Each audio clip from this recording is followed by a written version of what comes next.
যেখানে যে বিল্ডিংটিতে ধস নেমেছিল এই বিল্ডিংটির অনুমোদন ছিল 5 তলা, সেখানে করা হয়েছে 9 তলা। ওই বিল্ডিং সাভারের প্রায় কেন্দ্রস্থলে অবস্থিত। সেগুলি দেখভাল করার সরকারি বিভিন্ন দপ্তর আছে। একটা জায়গায় আপনি আমি চাইলে একটা বহুতল বিল্ডিং নির্মাণ করতে পারি না, তার জন্য সরকারি অনুমোদন লাগে। একটা জায়গায় চাইলে কোনো লোক একটা গার্মেন্টস ফ্যাক্টরি স্থাপন করতে পারে না, তার বেশ কতগুলি লাইসেন্স নিতে হয়, সরকারি অনুমোদন নিতে হয়। রানা প্লাজা ভবন এরকম অবৈধভাবে একের পর এক সেখানে তলা বৃদ্ধি করা হয়েছে। সরকারি সেই কর্মকর্তারা যাদের দেখভাল করার দায়িত্ব, তারা কেন সেটা দেখলেন না? তারা কেন সেখানে আইনগত ব্যবস্থা নিলেন না? সংগ্রামী বন্ধুগণ, 1132 জন শ্রমিক এই একটি ঘটনায় মৃত্যুবরণ করেছে। 2500 শ্রমিক আহত হয়েছে, 300 শ্রমিক এখনো নিখোঁজ। এই ঘটনার পরে আমরা বলেছিলাম এই মৃত্যুর মিছিল বন্ধ করতে হলে কঠোর আইন প্রয়োগ দরকার। এই ঘটনার জন্য যারা দায়ী তাদেরকে সর্বোচ্চ শাস্তি দিতে হবে।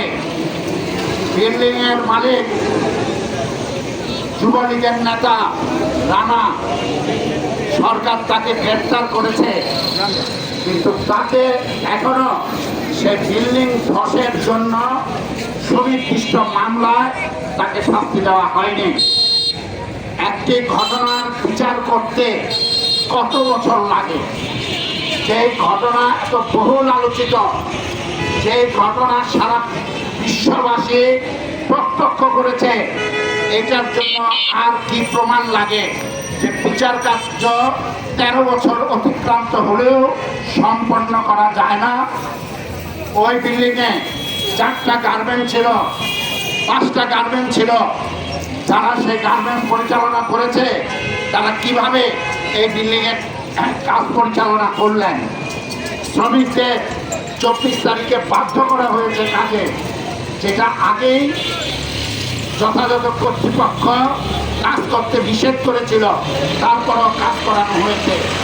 ফলে আমরা মনে করি না এটার তথ্য প্রমাণ আর অনেক বেশি দরকার। সরকার যদি উদ্যোগী হয় তাহলে এই বিচার করতে বেশি সময় লাগে না। কিন্তু আমরা দেখেছি এই ফ্যাক্টরিগুলির মালিকরা মহাদবীয়তে তাদের ব্যবসা চালাচ্ছে। শুধু তাই নয়, রানা প্লাজা ঘটার প্রায় 6 মাস আগে 2012 সালের 24শে নভেম্বর সেখানে সেই সাভারে তাসলিম গার্মেন্টসে অগ্নিকাণ্ডে 112 জন মানুষ অগ্নিদগ্ধ হয়ে মৃত্যুবরণ করেছে। তখনও আমরা এই কথাগুলি বলেছিলাম। সেই তাসলিমের মালিককে বহুবার গ্রেফতার করা হয়েছে, কিন্তু আমরা স্বৈরাচারী শেখ হাসিনার আমলে দেখেছি সেই তাসলিমের মালিককে আওয়ামী লীগের উচ্চ পদ দিয়ে পুরস্কৃত করা হয়েছে। সেই দেলোয়ারের বিচারও এখন পর্যন্ত করা হয় না। ফলে যা হওয়ার তাই।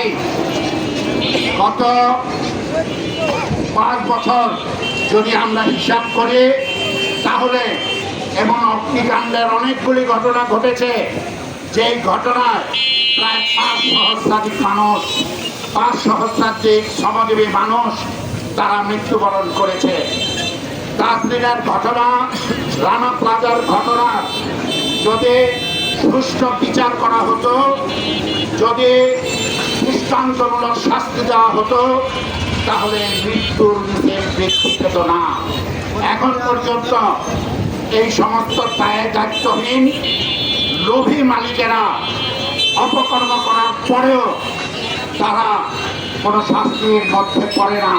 তাদেরকে রক্ষা করা হয়, সরকার তাদের রক্ষা করে, বিজেপি তাদের রক্ষা করে। ফলে শ্রমিকের মৃত্যু সেটা অব্যাহত আছে। সংগ্রামী বন্ধুগণ, এক্ষেত্রে আমরা বলেছিলাম যে শ্রমিক কাজ করতে এসে মৃত্যুবরণ করে তাকে উপযুক্ত ক্ষতিপূরণ দিতে হবে। আমরা বিশ্লেষণ করে বলেছিলাম আইএলও কনভেনশন 121 অনুযায়ী যে শ্রমিক কাজ করতে এসে মালিকের অবহেলায় মৃত্যুবরণ করবে তাকে আজীবন আয়ের সমান ক্ষতিপূরণ দিতে হবে। আমরা সেই সময় হিসাব করে দেখিয়েছিলাম যে সেটা হয় 48 লক্ষ টাকা, আজকের বাজেট দরে সেটা 50 লক্ষের অধিক হবে। সংগ্রামী বন্ধুগণ, এ বিষয়েও সরকার কোনো সিদ্ধান্ত গ্রহণ করে নাই। সরকার কাজ করতে এসে কোনো শ্রমিক মৃত্যুবরণ করলে তার ক্ষতিপূরণ মাত্র 2 লক্ষ টাকা নির্ধারণ করেছে। শ্রম আইনে আজকে ক্ষতিপূরণ বাবদ, মৃত্যুজনিত ক্ষতিপূরণ বাবদ 2 লক্ষ টাকা বলা আছে। সংগ্রামী বন্ধুগণ, আমরা এই ক্ষেত্রে স্পষ্টভাবে বলতে চাই,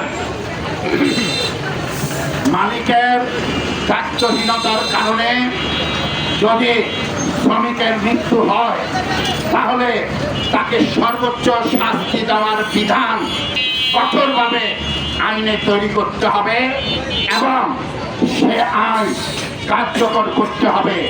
এবং তাজরিন গার্মেন্টস, রানা প্লাজা ভবন, সেই ভবনের যে সমস্ত ফ্যাক্টরিগুলি আছে তাদেরকে এই আইনে বিচার করতে হবে এবং এর সাথে সংশ্লিষ্ট যে সরকারি দপ্তরগুলি আছে যাদের এগুলি দেখভাল করার কথা তাদেরকেও আইনের আওতায় আনতে হবে। গত 5 বছরে 5,000 মানুষ মৃত্যুবরণ করলো এই নারায়ণগঞ্জেই, এই সিদ্ধিরগঞ্জের কাছে রূপগঞ্জে, সেখানে সেজান জুস কারখানায় অগ্নিকাণ্ডে 54 জন মানুষ মৃত্যুবরণ করেছে। 54 জন শ্রমিক মৃত্যুবরণ করলো, অথচ সেই ফ্যাক্টরির মালিক কর্তৃপক্ষের কারো শাস্তি হলো না।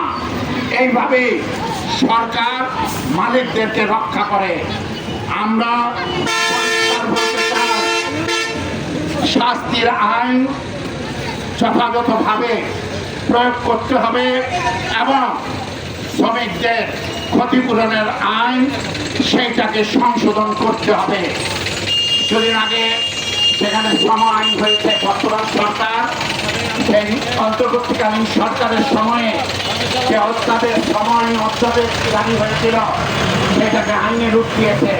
কিন্তু আমরা দেখলাম এটাও আইনে রূপ দেওয়ার সময়ে তারা মালিকদের পরামর্শ মতে শ্রমিকের স্বার্থ রক্ষা করে এবং অনেকগুলি আইন সেখানে সংশোধন করা হয়েছে। ফলে আমরা এই সংশোধিত আইন সেটা প্রত্যাখ্যান করছি। শ্রমিকের পক্ষে শ্রমিকের সাথে আলাপ আলোচনা করে তারপরে আইন তৈরি করতে হবে। সংগ্রামী বন্ধুগণ, সেই ব্যবস্থাটা সরকার করে না। আমরা পরিষ্কার বলতে চাই, এই ফ্যাক্টরিগুলিতে ভবন ধস, অগ্নিকাণ্ড, কয়লার বিস্ফোরণ, এই সমস্ত ঘটনা বন্ধ করার জন্য যতক্ষণে কঠোর আইন করা না হবে, আইন কার্যকর করা না হবে, শ্রমিকদের ক্ষতিপূরণ আইন সংশোধন করা না হবে, আমাদের সংগ্রাম চলবে। গত 13 বছর যাবৎ আমরা এই কথা বলে আসছি। এই কথা আমরা বলতে থাকবো, আমাদের আন্দোলন চালিয়ে যাবে যতক্ষণ পর্যন্ত আমাদের এই